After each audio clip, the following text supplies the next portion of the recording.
très fortement demandé sur le marché européen durant ces 2 dernières années, le gombo africain a pris de la valeur. Le gombo africain génère des millions de dollars ou des millions d'euros par an. Salut agriculteur moderne, cette vidéo a été montée pour vous donner l'information.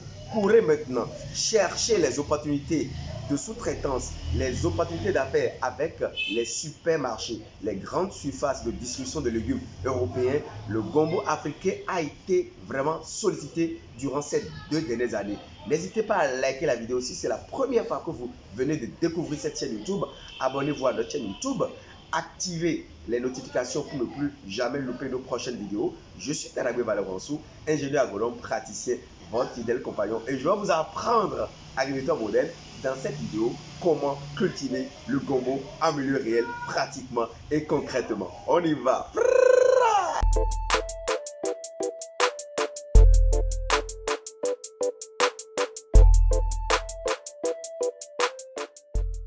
Alors la plantation que vous avez derrière moi en plein champ, c'est une variété de gombo local. Cette variété prend 2 mois pour entrer en floraison et 15 jours pour commencer par fructifier. Et vous pouvez déjà voir, attention, les feuilles de gombo grattent le corps énormément.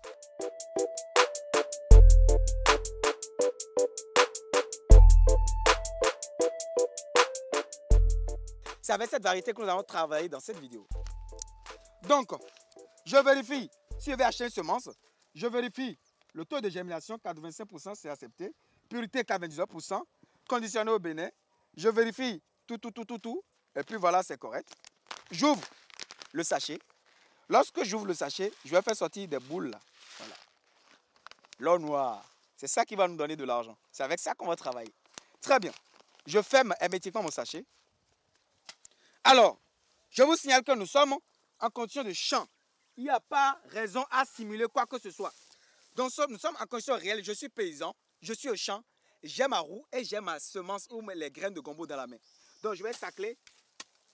D'accord? Je sacle. Dans la vallée de Lemay, vous avez 2 possibilités. Vous avez la possibilité de sacler directement avec la roue ou vous avez la possibilité de faucher avec un couteau ou une machette spécifique qu'on appelle adjaba. Adjaba dans Wémé, dans la langue de Wémé. Voilà, ici vous voyez, ici c'est dur. Mais ici pourtant c'est humide.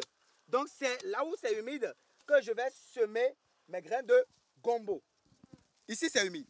Vous voyez, ici c'est humide parce que nous sommes en présence d'un sol argileux.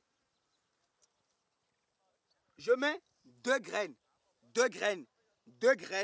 de gombo par poké. Le poké, c'est le trou. J'aménage un trou qui a une profondeur de 2 cm maximum. Et je prends maintenant l'argile que je vais déposer légèrement. Une petite quantité. Après ça, je vais m'arranger à trouver un peu de paille végétale et je vais couvrir le tout. Mais vous allez me demander, mais il est fou, pourquoi il est en train de mettre la paille végétale sur une graine qu'il a semée? La paille végétale va conserver l'humidité dans le trou, ce qui va favoriser la germination de la graine de gombo. Le gombo, ce n'est pas de pépinière, on fait semis direct. Et nous sommes en condition de culture naturelle. Donc c'est du gombo non irrigué.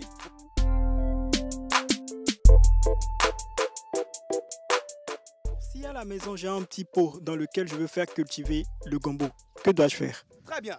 Alors, à la maison, si vous avez envie de cultiver le gombo, écoutez-moi, chers téléspectateurs, chers agriculteurs modernes, vous avez besoin du terreau. Terreau, 70%, d'accord? Sable fin, le sable qu'on prend pour crépir les murs là, à la maison avec le ciment là, 10%. Copeaux de bois ou sciure de bois, 10%. Effiant de volaille décomposé, 10%. Donc, je répète encore, 70% de terreau que vous achetez chez les jardiniers, 10% de sable fin, 10% de sciure de bois, et 10% de fientes de volaille décomposées. Vous mélangez le tout de façon homogène et vous allez maintenant appliquer une solution fongicide. Parce que vous êtes à la maison, vous n'êtes pas dans la vallée de Lemay. À la maison, vous ne savez pas le type de terreau que vous utilisez. Donc, la solution fongicide va désinfecter le terreau. Vous mettez une graine seulement, pas poquée, vous plantez.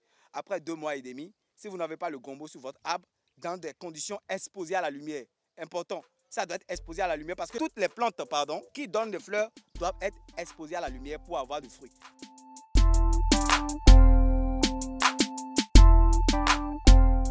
La spécificité du gombo.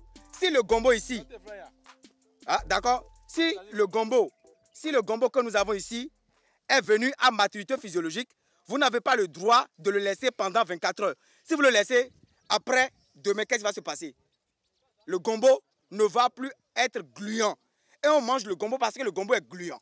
Un gombo qui n'est pas gluant n'est pas intéressant du point de vue organoleptique.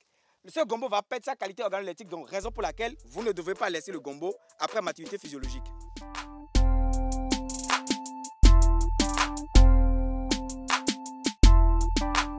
La spécificité du gombo. Si le gombo ici, d'accord, si le gombo que nous avons ici est venu à maturité physiologique, vous n'avez pas le droit de le laisser pendant 24 heures. Si vous le laissez, après, demain, qu'est-ce qui va se passer?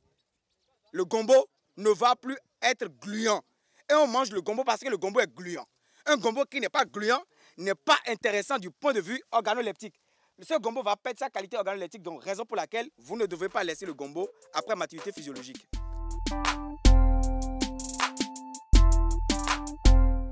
Oui, Mylène, vous l'aurez compris, hein, à la cuisson, il sécrète un liquide très visqueux. Et on sait, hein, on le sait tous, parce qu'on a certainement déjà consommé au moins une fois sur ce plateau. Emma ne me dira pas le contraire, il est de grand popo. Ah bon, ça se mange là-bas? C'est ce qui se mange là-bas? Non, chez les Minants, c'est quand même un légume très prisé. Avec ça, on fait ce qu'on appelle fétrique beaumont. Donc, c'est d'abord du le fétrique beaumont vient des Minants, c'est ça? Oui, c'est un repas typiquement minant. Donc, il y a le gombo et on met d'autres légumes, enfin un autre légume, je suis en train d'oublier le nom. Donne-moi le nom. La grande morelle. Le beaumont, oui, le grande morelle. C'est largement suffisant. La grande morelle. La grande morelle, voilà. Donc, la grande morelle et puis on fait le mélange. C'est très intéressant. Alors, agriculteur moderne, j'espère que vous avez pris la vidéo. Si vous l'avez liké, vous l'avez kiffé, alors likez la vidéo. Abonnez-vous à notre merveilleuse chaîne YouTube Benin Influence Revolution. Activez la cloche de notification pour ne plus jamais, au grand jamais, louper nos prochaines vidéos. Pam, pam, pam, pam.